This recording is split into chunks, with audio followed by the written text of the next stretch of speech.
spontaneous hip fracture from just sitting on the toilet.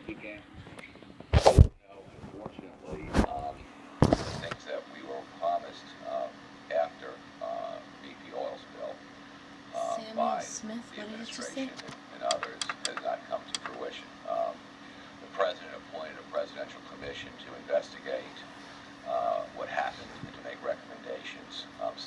The major recommendations being that they needed specialized training academies for the offshore oil and gas inspectors.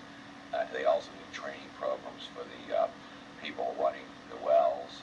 They needed more stringent regulations and more stringent regulators. Unfortunately, those recommendations have not been put into practice, and there's nothing on the table. So, unfortunately, despite the Oil Spill Commission's suggestions, the folks in Washington have chosen not to follow it.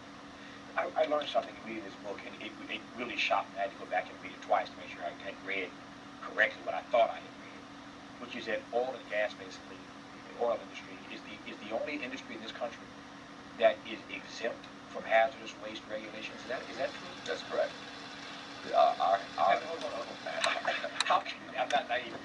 I know how lobbying works, but how can they be exempt from hazardous waste regulations? Okay, well, it's called Roy Benson and Bennett Johnson, and Stuart H. Smith. from Texas and Louisiana. Exactly. And when they were passing what's known as the RCRA, the Resource Conservation and Recovery Act, back in the late 70s,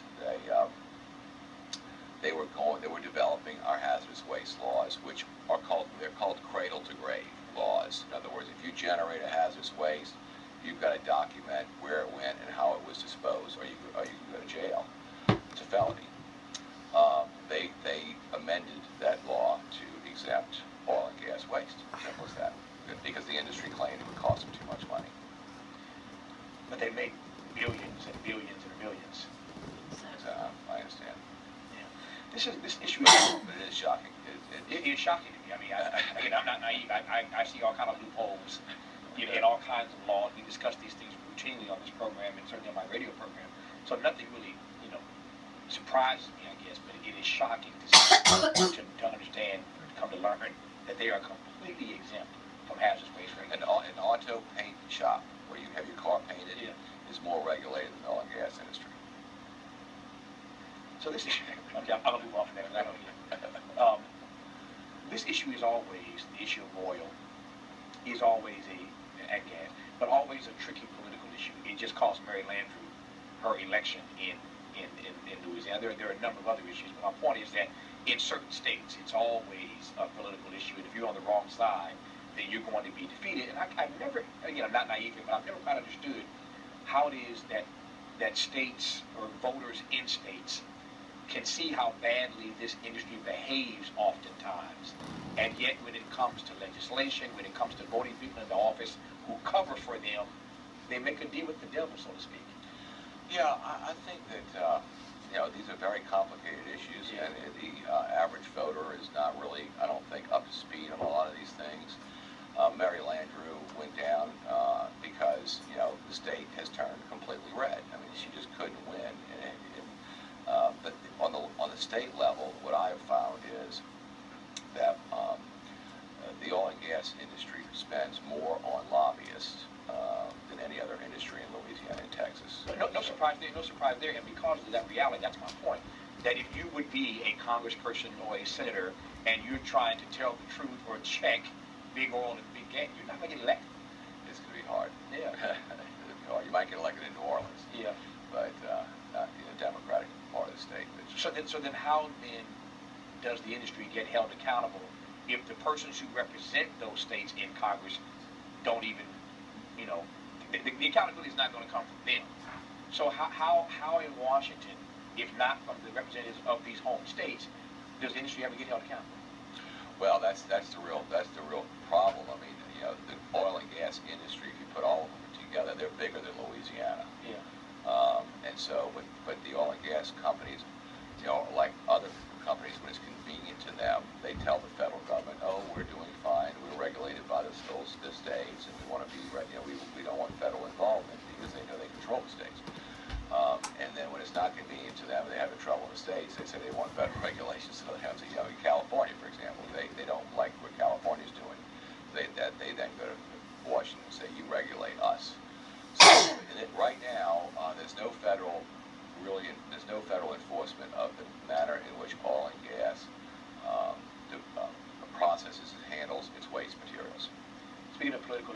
Keystone Pipeline has been a very tricky and thorny political issue.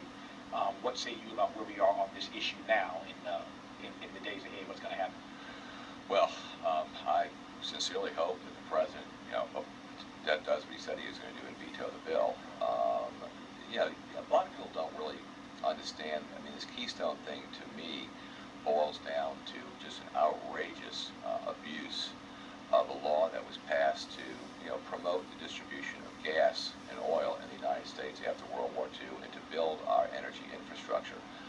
Here we have a foreign corporation that is being given the right to take people's land by expropriation in America. And this Canadian company, under the law, the FERC, the Federal Environmental Regulatory Control Law, is able to go into federal court and sue people all the way from Canada to Houston to make them lay a pipeline across their property. That's allowed under our law. A foreign company can come in here and enforce the purchase of huge tracts of land in the United States. So to your point, President Obama has said at least he's going to veto the legislation. The Republicans in the House and the Senate have made it very clear. You're going to get it. It's coming to you. So you think he's going to keep his word to veto the legislation? I think he will. I think that a lot of Democratic senators went ahead and voted for it with the understanding that Obama was going to veto it anyway, so they wouldn't have to go, necessarily online. Again, but this is back. It's a good thing we're out of time, because this is my point. You had Democrats in the Senate who voted for this. I know. No principle whatsoever. They voted for it, to your point, because they knew that the president was going to veto it anyway. So let me just cover my behind. If I vote for this, he's going to veto it anyway. But there's no principle there. Well, and the oil and gas industry during the period of time that I was involved didn't have much either. And I will say though that since these litigations have started, that there has been a lot of progress with the major oil and gas industry as far as the way they're handling these materials. Now, it took a lot of lawsuits, a lot of judgments, a lot of settlements, but this fracking situation is really, really bad because it is going to pollute groundwater, and it's going with radioactive material, and it's going to also create radioactive material, and that's not being dealt with at all. These issues aren't going anywhere, as you just heard Stuart say, from fracking to the Keystone Pipeline to literally just a few weeks from now, the 5th anniversary of the big BP oil spill. That case is now it's in the penalty phase. The penalty phase, exactly. We've just scratched the surface on this. As you heard Stuart say earlier, it's a very complex issue. Indeed it is, and that's why there's a full text written about it. It's called True Justice, How I Fought Big Oil and Won, and What You Should Know About the New Environmental Attack on America by Stuart H. Smith. Congratulations on the book. Good to have you on the book.